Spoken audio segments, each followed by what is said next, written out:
Now it's the time to talk about this term, behaviorism. All right, behaviorism was made popular by scientists who were trying to study human nature in the 70s. And their approach, okay, back in the 70s was, well, we don't know what's going on inside people's heads because they're not telling us. And when they do tell us, we notice they're not necessarily telling the truth, okay? And they don't even know they're lying. Emotion.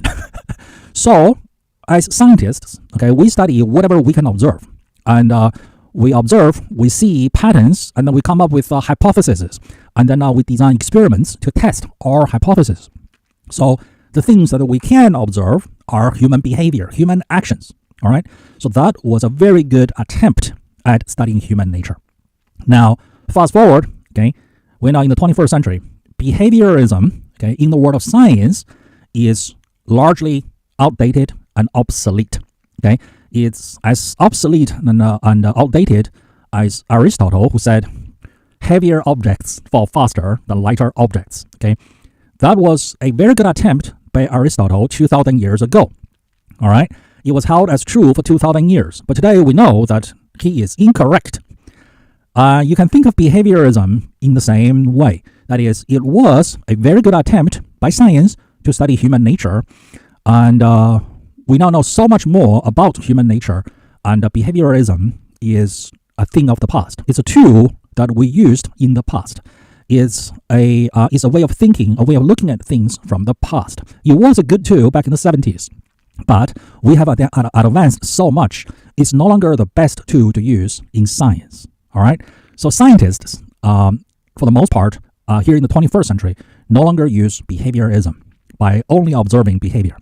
However, because of popular science, okay, popular science is a good effort, is to help the general public to understand the latest scientific discoveries.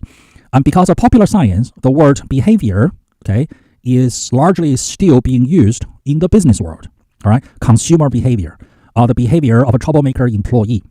Now, this is still very much used in the office, the behavior. For example, focus on the behavior. All right, now, why that is, okay, and where is this useful? All right, it's useful for legal HR CYA. Let's say you have an employee who's misbehaving and he is working very hard at getting himself fired. And you as part of the management, you need to collaborate with HR to go through all the legal steps for CYA to get Johnny the troublemaker out of here. You need to cross all your T's and dot all your I's for legal reasons, to go through all the HR procedures, all right? And when you're doing this, you don't want to get into long arguments against the troublemaker, all right? Troublemakers are weasel artists. They don't want to learn. They don't want to improve. That is why they are not good employees. That is why you need to cut your losses and get them out the door. All right? So there's no need, it's only a waste of time to engage in discussion, in training, in coaching. You cannot coach someone who does not want to be coached. Think about this.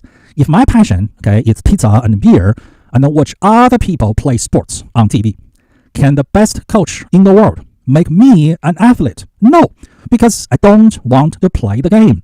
I don't want to improve myself with my skills of playing this game, and also my physical health, my fitness level, and also my mental capacity, my mental sharpness, and my mental endurance. Okay, if I don't want to participate in that, all right, I am no material to be a good athlete. And even the best coach anywhere in the world cannot make me a good athlete because I don't want to be an athlete.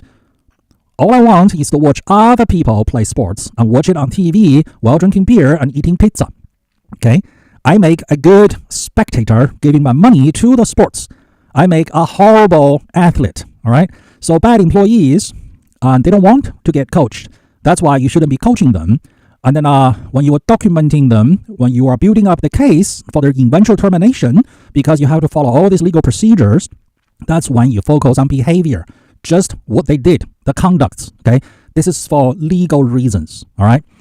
Now, with good employees who want to learn, all right, no, you don't just focus on their behavior. You do want to observe them and talk to them and figure out about their emotions and talk to them about their emotions, okay? So that's a word on behavior and behaviorism from science to business. So don't forget to like and subscribe. So this way, when I release new educational videos, you will be notified and you will be the first to learn. And also, make sure you send this video to as many people as possible so we can all learn and grow together and help each other to grow together. We're in this together. And if you need private coaching, business consulting, or training, feel free to contact me. And my contact details are linked below.